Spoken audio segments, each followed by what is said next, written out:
For my creative project, I originally wanted to end up looking up the Fisk Jubilee singers because I found it interesting, their music and what they were trying to do.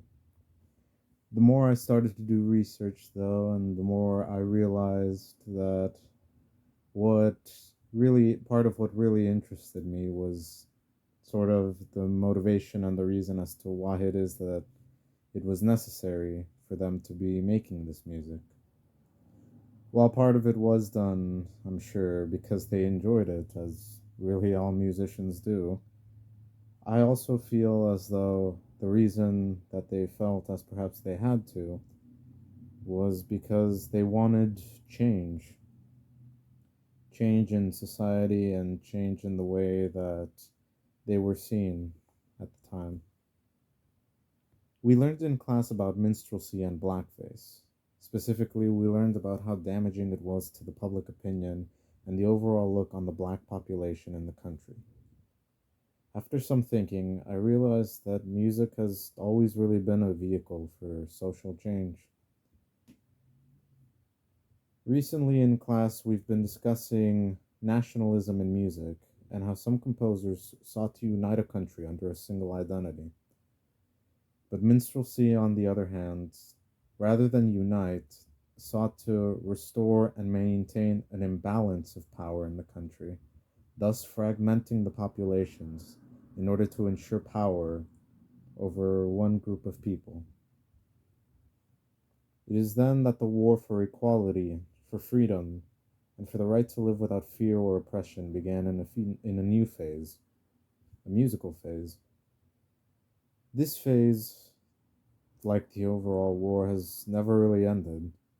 In the United States, it is fought by multiple fighters, multiple songs, and multiple races. In the late 19th century, one of these fighters was the group known as the Fisk Jubilee Singers, of course. And in class, we listened to their version of Deep River, a classic black spiritual. It was one of many examples of a noble art form that was actively being undermined by minstrelsy. In order to combat the harmful effects of minstrelsy, the Fisk Jubilee Singers would tour around the entire country, performing true black music instead of the parody that actively harmed an entire people. Eventually, minstrelsy thankfully died out as a result of musicians banding together and fighting against injustice. In times when social change is needed, music is often one of several tools that is necessary to lead that push. Despite major headway into the racial issues that black Americans face in the United States, there are still racial issues, from systemic racism to the more overt yells or judgmental glares that you get from across a parking lot. It is so, then, that music, as it did in the past, can continue to be a vehicle for change, for reform, or at the very least to communicate, and to remind us that even though we don't always see it, racism did and still does exist. In 2019, a group of all-female black musicians came together to release Songs of Our Native Daughters, a 13-song album under the name Our Native Daughters. Although today minstrelsy has largely been defeated, the women of Our Native Daughters still sought to revisit and to once again bring to light the history that should never be forgotten. In this piece by Smithsonian Folkways, the album is discussed. It details that historical documents, but also the stories passed down through their families, were used in the writing of this album. Rhiannon Giddens, it seems, was the first to think up of this album. She was spurred on by her own studies and the 2016 movie Birth of a Nation. Giddens was furious at a rape scene between an enslaved woman and a plantation owner's friend. In this scene, the woman is essentially left out of frame, and she felt as though it was essentially omitting the emotion and the reaction of this woman going through this highly traumatic experience. Seemingly, it felt as though the scene was included only to justify a man's actions, those of her husband. But this was the final push for her, as she believed that black women's history in general has always been erased or ignored for a very long time. This album was her way to begin to put things right. In this article, she says, and I quote, "It felt like there were things we had been waiting to say our whole lives in our art, and to be able to say them in the presence of our sisters in song was sweet indeed. I see this album as a part of a larger movement to reclaim the black female history of this country." End quote. While the Fisk Jubilee singers sought to combat racism and more specifically minstrelsy, our native daughters seek to reclaim black and specifically black female history. And they do this by featuring musicians that all play the banjo, an African instrument, but also by including historical stories, including their own family stories in their music. The first song in the album is called Black Myself, and it features the banjo quite a lot. The first two verses seem to refer to some of the issues that black Americans face, with lyrics such as, "I want to sweep that gal right off her feet, but I'm black myself," or, "I pick up the banjo and they stare at me 'cause I'm black myself," and finally, "You look at me in my eyes, but you don't see me 'cause I'm black myself." The first two verses end up working towards this idea that unfortunately many people end up feeling when they are faced with racism. The idea that they are less than and that they are limited in their lives because of that racism. It becomes to feel as though the person that you are and the color of your skin seems to hold you back. This is why in the third verse, they seem to try to take back the power of being black, with lyrics such as, "I don't creep around, I stand proud and free, 'cause I'm black myself," thus circumventing the earlier lyrics that kept putting being black myself as a limitation, and thus this third verse returns it to a strength. Later on, in the album's seventh song, we get a song that is more closely related to the intersection of race and gender that Our Native Daughters is trying to address.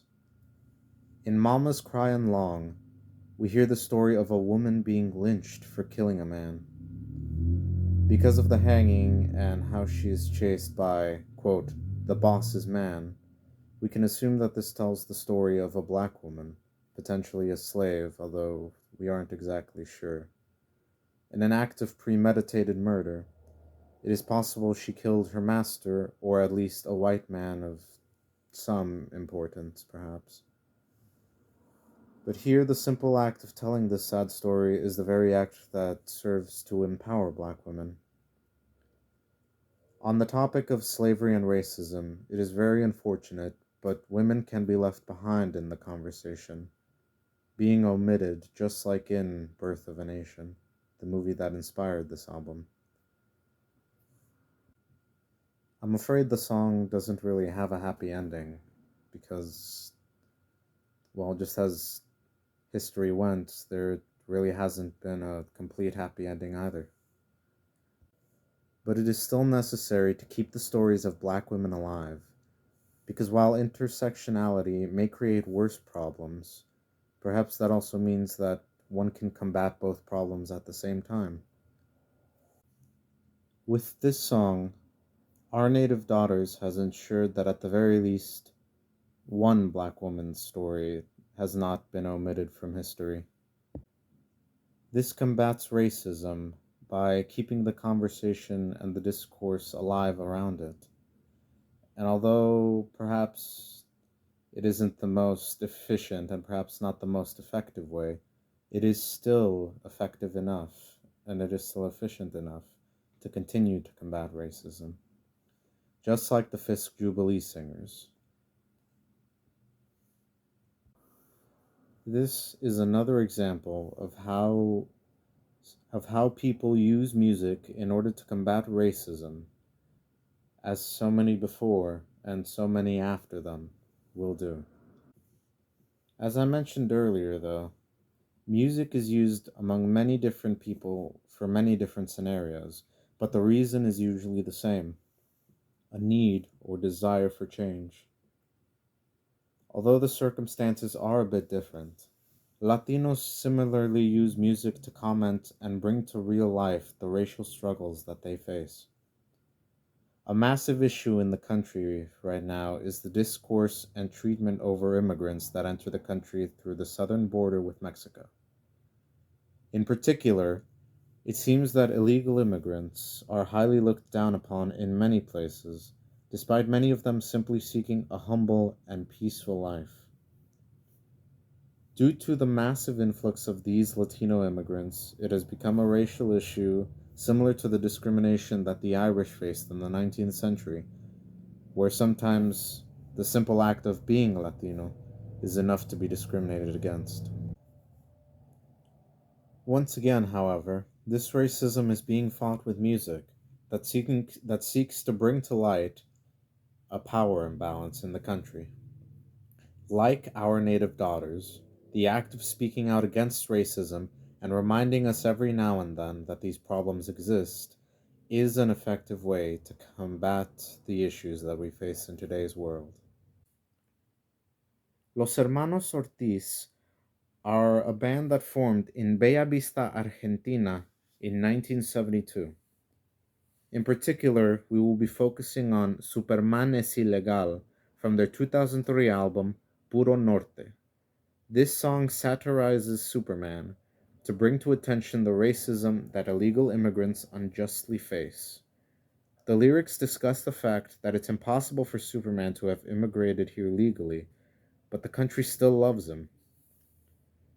Los Hermanos Ortiz bring up that he shouldn't be allowed to work the way that illegal immigrants aren't, and yet he is given a pass. Unlike many immigrants who have to join the military to receive citizenship, Superman seemingly is also exempt from this as well. They compare their appearances and even point out that the speaker is a reporter just like Superman is.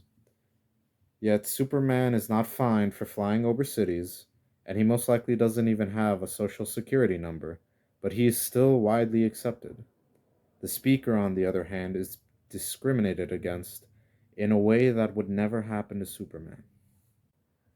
The final lines of the chorus and that close out the entire song are ¿Dónde está esa autoridad y migración? ¿Qué hay de nuevo don racismo en la nación? And I'm afraid you'll have to excuse me. I ended up looking, but I couldn't find the full lyrics of this song, and much less a full English translation of this song. So I'm afraid you'll just have to contend with my own rough translation. But these last final lines essentially mean, where is that authority, immigration? Essentially referring to immigration services as a whole in the United States.